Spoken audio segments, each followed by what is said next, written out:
चलिए आज हम लोग पढ़ते हैं मैथ का एक नया चैप्टर है जिसका नाम होगा वेक्टर। ये वेक्टर जो है वो बोर्ड के लिए तो इम्पोर्टेंट है और उसके अलावा आपका मेडिकल इंजीनियरिंग में भी इससे कई क्वेश्चंस पूछे जाते हैं। तो हम लोग देखते हैं वेक्टर्स होंगे क्या। ऐसे ये वेक्टर आपको फिजिक्स में भी पढ़ने के लिए आता है और मैथ में भी पढ़ने के लिए आता है। वेक्टर बोलते किसको हैं? आप पढ़े होंगे वेक्टर वह फिजिकल क्वांटिटी है जिसका मैग्नीट्यूड और डायरेक्शन दोनों हो। जिस फिजिकल क्वांटिटी का मैग्नीट्यूड और डायरेक्शन दोनों होगा उस फिजिकल क्वांटिटी को हम लोग वेक्टर बोलते हैं। जनरली वेक्टर को अगर देखा जाए तो आपका वेलोसिटी, डिस्प्लेसमेंट, ये सब फिजिकल क्वांटिटी जो है वो वेक्टर है। क्यों?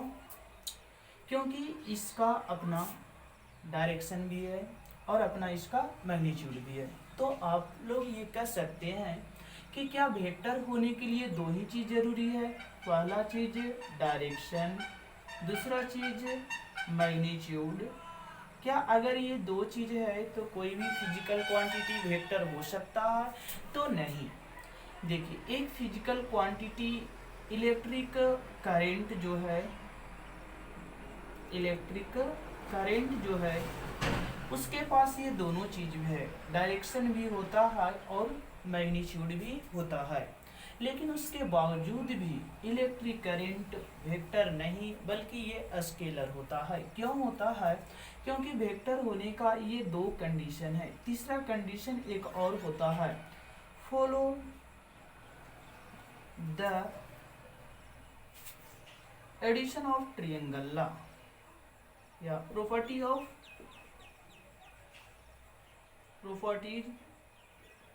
of addition of triangle law। यदि कोई फिजिकल क्वांटिटी ये तीनों को फॉलो करता है, first direction, second magnitude and third follow the property of addition of triangle law. तो यहाँ पे ये बातें जानना है, एडिशन ऑफ ट्रायंगल लॉ क्या है। देखिए इलेक्ट्रिक करंट ये दोनों को फॉलो करता है, इसको फॉलो नहीं करता है। लेकिन ये बात समझना जरूरी है कि ये एडिशन ऑफ ट्रायंगल लॉ क्या है। जैसे ध्यान देना है, मान लेते हैं कि ये कोई ट्रायंगल हम लोग बनाए, इसका ये इस प्रकार से ट्रायंगल बनाए, ये सपोज दैट ये वेक्टर ए है, ये वेक्टर बी है और ये वेक्टर आर है। तो R equal to must be vector A plus vector B. अगर ये ऐसा होता है तब हम लोग कह सकते हैं कि वो एडिशन ऑफ ट्रायंगल लॉ को फॉलो करता है। मतलब दो साइड जो हैं जिसके डायरेक्शन सेम है, इसका ये डायरेक्शन है तो इसका ये डायरेक्शन, ये दोनों का डायरेक्शन एक ही है। मतलब अगर ये पॉइंट ए है और ये पॉइंट बी है, ये पॉइंट सी है, तो हमें ए से बी जाने के लिए एक जो वे मिला वो A to C and C to B. तो हम लोग पहुँचे ए से कहाँ, बी। और एक दूसरा जो वे है वो है ए से बी। तो दोनों केस में हम लोग कहाँ पहुँचे, ए टू बी पहुँचे। तो ए टू बी पहुँचने के लिए हमारा फर्स्ट जो रास्ता है जिसको में ए और बी दोनों आया, तो ए प्लस बी जो होगा वो आर मतलब ए बी के इक्वल होगा। और अगर ऐसा मिलता है, किसी भी फिजिकल क्वांटिटी में ऐसा मिलता है तो वो फिजिकल क्वांटिटी आपका वेक्टर कहलाता है। अब यहाँ प्रश्न आता है कि कौन कौन से फिजिकल क्वांटिटी हैं जो वेक्टर होंगे। तो आप देखें वेलोसिटी है, डिस्प्लेसमेंट है, फोर्स है, एक्सीलरेशन है, और भी बहुत सारे फिजिकल क्वांटिटी हैं, वो सभी वेक्टर होंगे। थोड़ा सा यहाँ पर हम लोग ये समझेंगे वेक्टर को रिप्रेजेंट कैसे करते हैं, इसको एक्सिस पर किस प्रकार से रिप्रेजेंट करते हैं। देखिए जनरली ये डायरेक्शन जो हो गया हम लोग इसको एक्स एक्सिस के द्वारा रिप्रेजेंट कर सकते हैं। ये डायरेक्शन जो हो गया वो किसके लिए हो गया, ये वाई एक्सिस के लिए हो गया।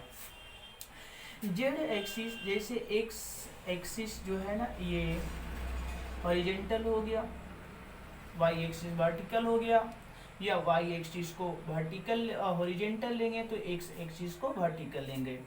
तो जेड एक्सिस जो है ना अप और डाउन मतलब इस प्रकार से होता है। कौन सा एक्सिस, जेड एक्सिस। तो हम इधर इसको मिटा देते हैं, इधर इसको मिटा देते हैं, और ये हम ले लेते हैं कौन सा एक्सिस, जेड एक्सिस। देखिए एक्स वाई जेड जो है वो मैग्नीट्यूड को रिप्रेजेंट करता है। एक्स के डायरेक्शन के लिए हम आई कैप का यूज करते हैं, वाई के डायरेक्शन के लिए हम लोग जे कैप का यूज करते हैं, और जेड के डायरेक्शन के लिए के कैप का यूज करते हैं। अगर किसी पॉइंट को देखा जाए तो ये पॉइंट सपोज दैट एक्स होंगे, वाई होंगे और जेड होंगे। देखिए यहाँ पर रियल में जेड एक्सिस ये नहीं बल्कि जेड एक्सिस आपका ये है, और सपोज दैट ये पॉइंट को हम यहाँ पे रखे हैं, तो ये पॉइंट से परपेंडिकुलर हम लोग डालेंगे एक्स के ऊपर, तो ये ओरिजिन से ये वाला जो डिस्टेंस होगा हमारा एक्स होगा। यहाँ से परपेंडिकुलर ड्रा करेंगे वाई एक्सिस पर, तो जो ये वाला डिस्टेंस हमें मिलेगा वो क्या मिलेगा, वाई मिलेगा। यहाँ से परपेंडिकुलर ड्रा करेंगे जेड एक्सिस के ऊपर, और जो डिस्टेंस मिलेगा ये ओरिजिन से जेड एक्सिस के ऊपर वो हमारा जेड होगा। अगर हम लोग ये तीनों एक्सिस की बात करेंगे कि ये एक्सिस आपस में कितना डिग्री के एंगल बना रहे होंगे, तो आप ये कह सकते हैं कि यहाँ पे इसका एंगल x होगा, ये एंगल x और z के बीच में बनेगा, ये एंगल y और z के बीच में बनेगा, ये एंगल हमेशा 90 डिग्री बनता है। ये चीज़ आपको याद रखना है, सभी एक्सिस के बीच में जो एंगल बनता है वो कितना डिग्री बनता है, 90 डिग्री बनता है। अब मान लेते हैं कि कोई पॉइंट जो है एक्स वाई जेड, तो एक्स वाई जेड ना तो एक्स पर होगा, ना वाई एक्सिस पर, ना जेड एक्सिस पर, ये बीच में कहीं भी हो सकता है। बट सपोज अगर हमें एक्स एक्सिस पर कोई पॉइंट है तो उसको अगर रिप्रेजेंट करना है तो एक्स का वैल्यू एक्स होगा, बट वाई का वैल्यू यहाँ 0 और जेड का वैल्यू भी 0 लेंगे। एक्स का कोऑर्डिनेट, एक्स एक्सिस का कोऑर्डिनेट एक्स 0 0 होगा, वाई एक्सिस का कोऑर्डिनेट 0 वाई और 0 होगा, जेड एक्सिस का कोऑर्डिनेट 0 0 और जेड होगा। बात ये क्लियर है। ये आपका ओरिजिन है जिसका कोऑर्डिनेट हमेशा आपको क्या लेना होगा, 0 और 0 लेना होगा। अब अगर हम बात करें कि ये हमारा कोई पॉइंट जो है वो P है, और ये पॉइंट हमारा ये ओरिजिन से इसको मिला दिए, ये P जो लिखा हुआ है एक्स वाई जेड, ये सिर्फ आपको अभी बता रहा है, वो मैग्नीट्यूड को बता रहा है, ये डायरेक्शन को नहीं बता रहा है। अगर इसको पॉइंट P को वेक्टर फॉर्म में लिखना होगा तो हम लोग लिखेंगे वेक्टर P इक्वल टू, ये अभी जो लिखा हुआ है ना इसको हम लोग बोलते हैं कौन सा फॉर्म, कार्टेशियन फॉर्म। मतलब कार्टेशियन फॉर्म जो है ना वो सिर्फ मैग्नीट्यूड को देता है, ये वेक्टर को नहीं देता है, तो ये कार्टेशियन फॉर्म में लिखा हुआ है। अगर इसको हम वेक्टर फॉर्म में लिखना चाहेंगे तो देखिए एक्स वाई जेड, देखिए एक्स के साथ हम लोग एक्स का डायरेक्शन लेंगे, तो एक्स का डायरेक्शन क्या है, आई, इसके बाद हम प्लस देंगे वाई, वाई के साथ वाई का डायरेक्शन लेंगे, जो डायरेक्शन क्या है, जे, जेड के साथ जेड का डायरेक्शन लेंगे, वो डायरेक्शन क्या है, के। तो ये आपका हो गया, ये आपका कौन सा फॉर्म था, कार्टेशियन। लेकिन ये जो हमारा फॉर्म आ गया, ये कौन सा फॉर्म हो गया, वेक्टर फॉर्म। तो किसी भी कार्टेशियन फॉर्म को वेक्टर फॉर्म में आप लिख सकते हैं, या वेक्टर फॉर्म को कार्टेशियन फॉर्म में लिख सकते हैं। अगर कार्टेशियन फॉर्म को वेक्टर फॉर्म में लिखना है तो बस कॉमा को हटाकर आई जे के क्रम से एक्स वाई जेड के साथ जोड़ दे।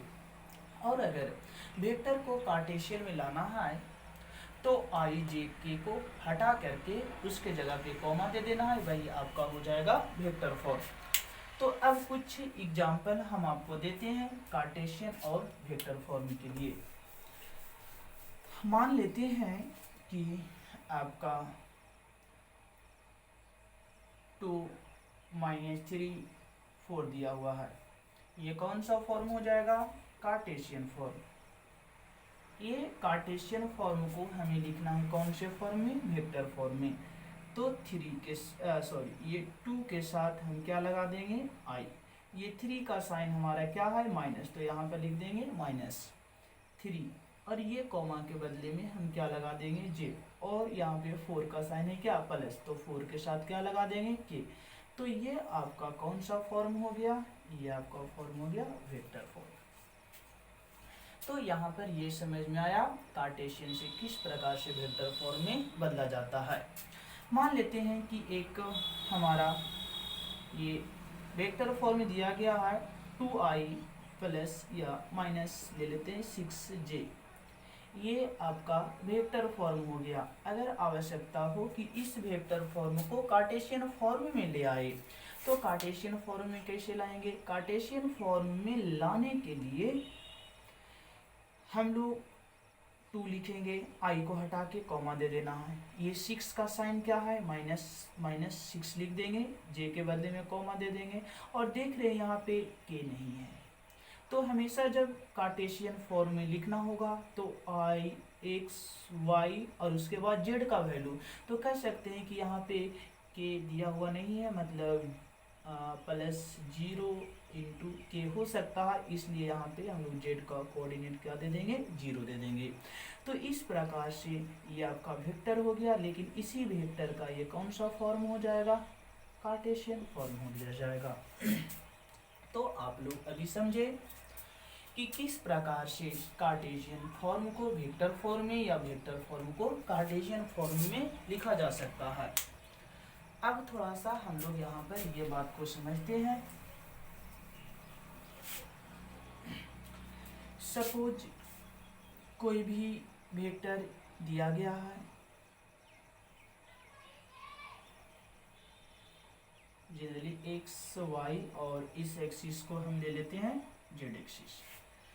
मान करके चले कि यहाँ पे एक पॉइंट एक्स वाई जेड दिया गया है, और ये पॉइंट ओ हो गया, ये पॉइंट पी हो गया, और हमको निकालना है वेक्टर ओ पी। तो क्योंकि ओ अभी जो है ना वो 0 0 है, तो इस केस में ओ पी बराबर हम लोग सिर्फ वेक्टर पी लिख सकते हैं। और वेक्टर पी जो है उसको अगर वेक्टर फॉर्म में इस पॉइंट को लिखना है तो आप लिखेंगे एक्स आई प्लस वाई जे और प्लस जेड के। तो ये क्या लिखा गया, वेक्टर। पढ़ेंगे क्या, एक्स आई कैप प्लस वाई जे कैप प्लस जेड के कैप। अगर हम लोग इसका मैग्नीट्यूड निकालेंगे, हम लोग निकालते हैं magnitude of vector P. Magnitude of P को रिप्रेजेंट करने के लिए हम लोग मोड का प्रयोग करते हैं, यानी mode of P is equal to आ जाएगा अंडर पी के जगह पे हम लोग देखते हैं ये एक्स वाई और जेड, ये तीनों एक्सिस को स्क्वायर कर देना है, यानी आ जाएगा X square plus Y square plus Z square. मतलब आई जे के को हटा करके अंडर रूट देना है और स्क्वायर करना है। जैसे एक एग्जांपल मान लेते हैं कि p इक्वल टू हमें दिया गया है 3i plus 2j plus 5k, और निकालना है मैग्नीट्यूड ऑफ वेक्टर p। तो magnitude of vector p equal to हो जाएगा 3 का स्क्वायर प्लस 2 का स्क्वायर प्लस 5 का स्क्वायर। तो यहाँ पे आप स्क्वायर करेंगे, 3 का स्क्वायर 9, 2 का स्क्वायर 4 और इसका स्क्वायर 5 हो जाएगा। ये सभी को आप जोड़ देंगे तो कितना हो जाएगा, 38 हो जाएगा। तो ये आपका P का मैग्नीट्यूड कितना हो गया, 38 हो गया। अब हम लोग इसके आगे की बातों को देखते हैं। जैसे आगे हम लोग देखते हैं, अभी तो देखिए कि अगर एक पॉइंट का वेक्टर हमें मालूम होता है तो उसका मैग्नीट्यूड कैसे निकालेंगे। अगर मान लेते हैं कि एक लाइन के दो एंड का वेक्टर दिया हो, सपोज दैट यहाँ का वेक्टर ए दिया गया है और इस पॉइंट का वेक्टर बी दिया है और आपको निकालना होगा ए बी। तो देखिए इसको हम लोग पढ़ते हैं पोजीशन वेक्टर ए बी। ये लिखने का मतलब है कि ए से हम स्टार्ट करेंगे और बी पर हम लास्ट करेंगे। ए से स्टार्ट होगा और बी पर लास्ट होगा, तब उसको हम लोग क्या लिखेंगे, ए बी। यदि यही लिखा जाए पोजीशन वेक्टर बी ए, इसका मतलब है ए हमारा इनिशियल पॉइंट है, सॉरी बी हमारा इनिशियल पॉइंट है और ए हमारा फाइनल पॉइंट है। तो इस प्रकार से हमारा ये कौन आ जाएगा, बी ए। तो अगर आपको कभी भी पोजीशन वेक्टर निकालने हो, इस केस में हम लोग final vector minus initial vector करेंगे, यानी इसको हम लोग लिखेंगे position vector of B minus position vector of A. अब एक एग्जांपल देखते हैं कि आखिर ये ए बी को हम कैसे निकाल सकते हैं। सपोज ए 3D के फॉर्म में यानी कार्टेशियन फॉर्म में ये दिया हुआ है, मान लेते हैं 2 3 4, और बी कार्टेशियन फॉर्म में दिया गया है, सपोज 3 5 7, और आपसे ये बोला जाए फाइंड वेक्टर ए बी। तो देखिए ए बी कहने का मतलब ए इनिशियल पॉइंट है और बी हमारा फाइनल पॉइंट है। तो इस केस में हम लोग को ये लिखना होगा vector B minus vector A. देखिए वेक्टर बी है तो बी को वेक्टर के फॉर्म में लिख देंगे। तो बी को वेक्टर के फॉर्म में लिखेंगे तो क्या आ जाएगा, बोलिए 3i plus 5j plus 7k minus ए को वेक्टर फॉर्म में लिखेंगे तो 2i प्लस 3j और प्लस 4k हो जाएगा। अब ये आपका आ जाएगा 3i plus 5j plus 7k और माइनस में 2i minus 3j minus 4k। अब यहाँ पे देखिए 3i में से 2i माइनस हो जाएगा तो आपका i बच जाएगा, 5i में से 3j माइनस होगा तो 2j बच जाएगा, प्लस 7k में से 4k माइनस हो जाएगा तो आपको 3k बच जाएगा। तो ये क्या निकल गया, वेक्टर ए बी। अब अगर आपको ये बोला जाए कि find the magnitude of A B, हमें क्या फाइंड करने होंगे, ए बी का मैग्नीट्यूड, तो आप कैसे निकालेंगे। इसको निकालने के लिए आपको अभी अभी बताए कि अंडर रूट देंगे किसी भी वेक्टर का मैग्नीट्यूड निकालने के लिए। आई का कोफिशिएंट कुछ नहीं तो क्या होगा, 1 होगा, और यहाँ पे हम 1 का स्क्वायर करेंगे प्लस किसका स्क्वायर, 2 का स्क्वायर हो जाएगा, प्लस फिर किसका स्क्वायर, 3 का स्क्वायर हो जाएगा। तो हम देख रहे हैं 1 का स्क्वायर 1, 2 का स्क्वायर 4, 3 का स्क्वायर 9, जोड़ देंगे हो जाएगा 14। तो ये आपका हो गया ए बी का मैग्नीट्यूड। तो आप लोग क्या इस प्रकार से किसी भी वेक्टर का पोजीशन वेक्टर निकाल सकते हैं और पोजीशन वेक्टर के द्वारा आप उसका मैग्नीट्यूड भी निकाल सकते हैं। चलिए तो हम एक क्वेश्चन आप लोगों को प्रैक्टिस के लिए देते हैं जो आप प्रैक्टिस करेंगे। सपोज हमारा एक ट्रायंगल दिया गया है ए बी और ये सी। सपोज इसका कोऑर्डिनेट 2 3 4 दिया हुआ है, इसका कोऑर्डिनेट 5 6 7 दिया गया है, इसका कोऑर्डिनेट 3 2 5 दिया हुआ है, और आपसे ये पूछा जाएगा find the nature of triangle. Nature of triangle कहने का मतलब है कि ये ट्रायंगल कैसा है, क्या इसके तीनों साइड इक्वल हैं या दो साइड इक्वल हैं या कोई साइड इक्वल नहीं है। ये आपको क्या निकालना है, नेचर, मतलब ट्रायंगल का नेचर क्या है, क्या ये राइट एंगल ट्रायंगल है या नहीं है। तो ये सब सारे कंडीशन इसके लिए निकालने होंगे। इसके लिए हम लोग क्या करेंगे, ए बी का मैग्नीट्यूड फाइंड करेंगे, फिर बी सी का मैग्नीट्यूड फाइंड करेंगे और फिर ए सी का मैग्नीट्यूड फाइंड करेंगे। यदि ये तीनों का मैग्नीट्यूड इक्वल हो जाए तो कह सकते हैं कि ये समबाहु त्रिभुज हो जाएगा। अगर दो गो इक्वल हो गया तो समद्विबाहु हो जाएगा, और अगर कोई बराबर नहीं हुआ तो बोल सकते हैं कि ये विषमबाहु त्रिभुज हो जाएगा। तो आप लोग इसको प्लीज चेक करके और कमेंट में जरूर बताएं कि आपका ये कैसा त्रिभुज आया। तो चलिए हम लोग आगे इसके बात करते हैं ऑपरेशन ऑफ टू वेक्टर।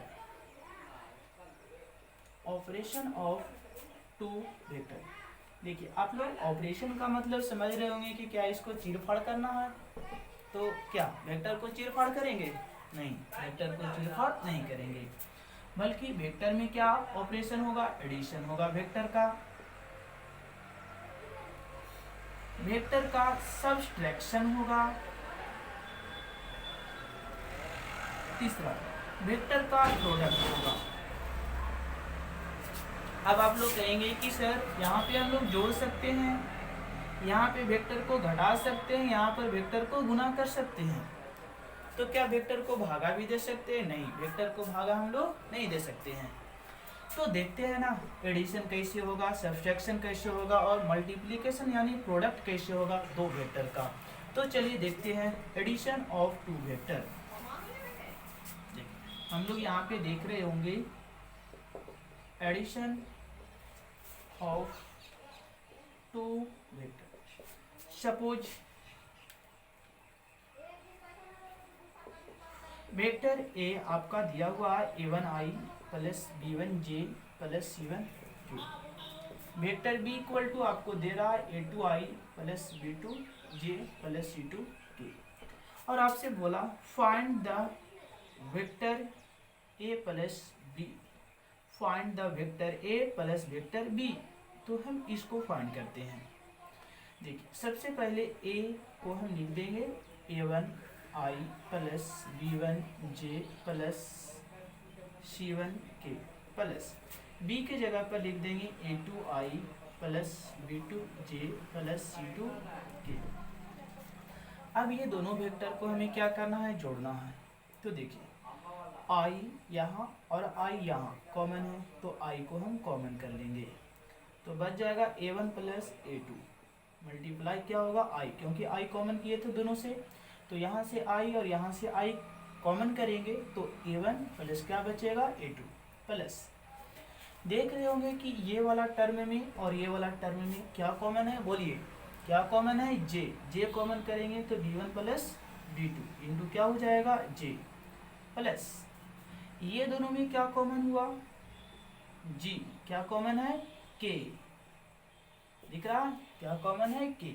तो यहाँ पे देखिए a1 a2 b1 b2 c1 c2 इस प्रकार से हम लोग इसको जोड़ देंगे, मतलब i के कोफिशिएंट को i के साथ, j के कोफिशिएंट को j के साथ और k के कोफिशिएंट को k के साथ जोड़ देंगे। तो ये आपका हो गया एडिशन ऑफ टू वेक्टर।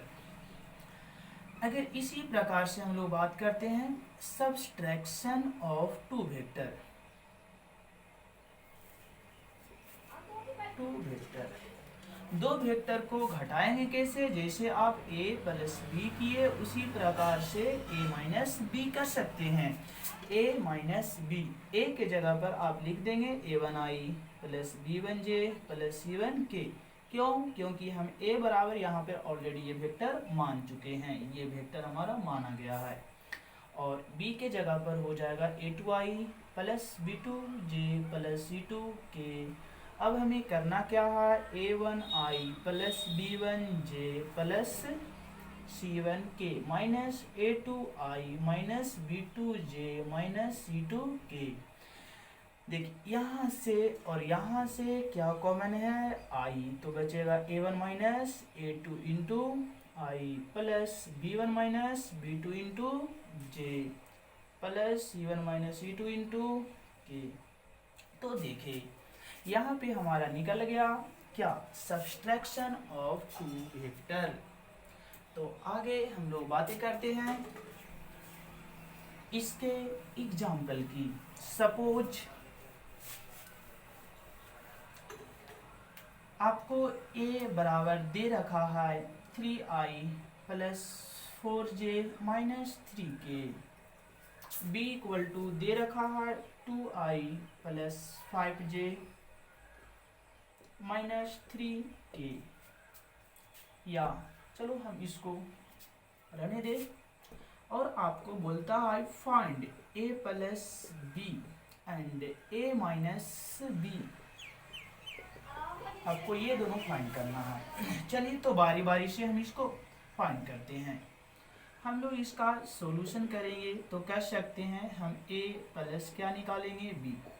तो a आपका यहाँ पर दे रखा है कितना, चलिए बोलिए 3i plus 4j minus 3k, और प्लस में क्या दे रखा है b की जगह पर लिख सकते हैं 2i plus 5j minus 3k। चलिए इसको जोड़ते हैं, 3i और 2i कितना i हो गया 5i, 4j प्लस 5j कितना हो गया 9j, माइनस 3k जोड़ेंगे तो माइनस में हो जाएगा जी 6k। तो इस प्रकार से हमारा हो गया a प्लस b। अब हम निकालते हैं vector a minus vector b। तो a हमारा वेक्टर है वो है 3i plus 4j minus 3k, और हमारा वेक्टर b जो है वो क्या है जी, वो आपका है 2i प्लस 5j और माइनस 3k। चलिए तो ये हो जाएगा 3i plus 4j minus 3k, ये माइनस से गुना करेंगे तो यहाँ पे कुछ नहीं तो क्या साइन है प्लस, प्लस और माइनस गुना करेंगे माइनस हो जाएगा क्या 2i, प्लस माइनस गुना करेंगे माइनस हो जाएगा क्या 5j, माइनस माइनस गुना करेंगे क्या हो जाएगा प्लस क्या 3k। अब यहाँ पर देख रहे हैं कि 3i में से 2i माइनस हो जाएगा, क्या बचेगा जी सिर्फ i, 4j में से 5j माइनस होगा। देखिए i को i के साथ घटा दिए, j को j के साथ घटाएंगे, 4j में से 5j माइनस होगा, क्या बचेगा माइनस में j, 3i में से प्लस 3i माइनस होगा, प्लस 3i से माइनस 3 जाएगा, मतलब यहाँ पे 0 बच गया, 0 इंटू के लिख सकते हैं, या फिर लोग इसको ओके समझ जाएंगे, बट ये ओके नहीं, ये आपका 0k है, उसको लिखे या ना लिखे, ये आपका आ गया vector a minus vector b। तो आप लोग समझे addition of two vector and subtraction of two vector. तो आप दो चीज समझे, दो ऑपरेशन एडिशन और सब्सट्रैक्शन, और उसके बाद आपको बताया गया पोजीशन वेक्टर और वेक्टर का मैग्नीट्यूड निकालने के लिए। आज हम लोग पढ़ेंगे प्रोडक्ट ऑफ टू वेक्टर। देखिए ऐसे दो वेक्टर का प्रोडक्ट दो तरीके से निकाला जाता है। प्रोडक्ट दो प्रकार के होते हैं वेक्टर में, एक को हम लोग बोलते हैं डॉट प्रोडक्ट और दूसरा हमारा कहलाता है क्रॉस प्रोडक्ट। देखिए डॉट प्रोडक्ट मतलब हो गया ए डॉट बी, और क्रॉस प्रोडक्ट मतलब हो गया ए क्रॉस बी। तो इसको हम लोग क्या पढ़ेंगे क्रॉस प्रोडक्ट, और इसको क्या पढ़ेंगे डॉट प्रोडक्ट। इसका एक और नाम है, इसको हम लोग स्केलर प्रोडक्ट बोलते हैं, और ये हमारा क्या कहलाता है जी, ये आपका कहलाएगा वेक्टर प्रोडक्ट। तो आज के क्लास में आपको ये एडिशन सब्सट्रैक्शन पोजीशन वेक्टर और मैग्नीट्यूड वगैरह या वेक्टर का जो जनरल इंट्रोडक्शन था इसका जानकारी दिया गया। अगले क्लास में आपको ये dot product, cross product, types of vector और वेक्टर से रिलेटेड जितने भी सारे क्वेश्चंस आएंगे वो सारे क्वेश्चन बताया जाएगा। अगर आप इस प्रकार के और भी वीडियो देखना चाहते हैं तो चैनल को सब्सक्राइब कीजिए, चैनल से जुड़िए और इस तरह के क्वेश्चन को बनाइए। धन्यवाद।